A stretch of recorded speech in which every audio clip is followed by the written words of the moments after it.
kasi nag-aerobics kasi siya noon. Tapos parang lagi niya akong dala-dala kasi baby pa ako, ayoko yung umaalis siya na wala ako, yung ganun, hindi ako kasama. So, she always carries me around. Tapos, dahil nag-aerobics siya, nandun lang ako sa tabi. Tapos sabi nung secretary, alam mo, enroll mo na lang yun doon sa katabing ballet school, ganyan. So, sige, ganyan, in-enroll ako ng mami ko. Pero before niya ako enroll, tinanong niya ako kung gusto ko mag-ballet. Tapos sabi ko, yung ba yung may water, ganyan. Akala ko, swimming yon. Kasi, di ba, syempre, pag kid ka, gusto mo yung swimming, may water, ganyan. Sabi niya, oo, yun, ganyan.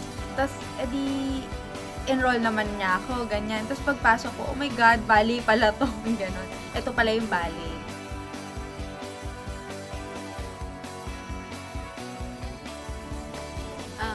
Ako, because of my sister. Yun. Kasi parang, syempre, since sister ko siya, ina-idolize ko siya nung bata ako. So, nakita ko siya nagbaballet. So, ate, gusto ko rin magballet. So, gusto ko lang may playmate.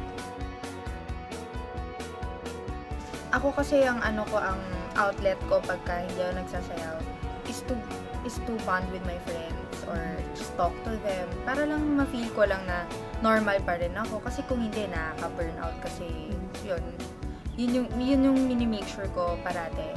To go to a mall, ganyan, every free day, like Sunday and Monday. Tapos, kunwari, yung one day ko doon, mamalling ako. Tapos, pag yung isa naman, rest. Ako, ang social life ko, wala masyad. Anti-social ako. Hindi, kasi tuwing may break, usually nagre-rest na lang ako instead of going to the mall or kung may kailangan lang ako, that's when the time na pupunta ako sa mall. Pero kung pwedeng hindi, mag-rest na lang ako kasi pagod na ako. Pero hindi ko yun nirarason na ayoko na mag-ballet dahil doon. Kasi pumasok ako dito, alam ko na kailangan mo i-sacrifice talaga. May sa-sacrifice. So,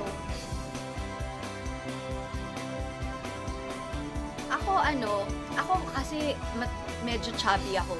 Siya talaga, maganda. Chubby ako. Malaki yung malaki yung braso ko. Lagi nga nila ako tinatawag na braso de Mercedes Kasi malaki yung braso ko. Pero, hindi ako sinasabihan ng director na magpapayat. Parang, na siya, unsaid rule na kung feeling mo tumataba ka, it's up to you kung anong gusto, kung kailangan mo magpapayat or Huwag mo nang paabutin sa point na sasabihan ka right in front of everybody na, you have to lose weight! So, mag-lose ka na on your own. Ako, binawasan ko lang yung soft drinks, yung rice. Pero otherwise, I'm still eating normal, yung normal eating habit na Basta pag nagutom, kailangan mo talagang kumain. Huwag mong gugutomin yung sarili mo. Kasi, kung hindi, pagka kumain ka, mas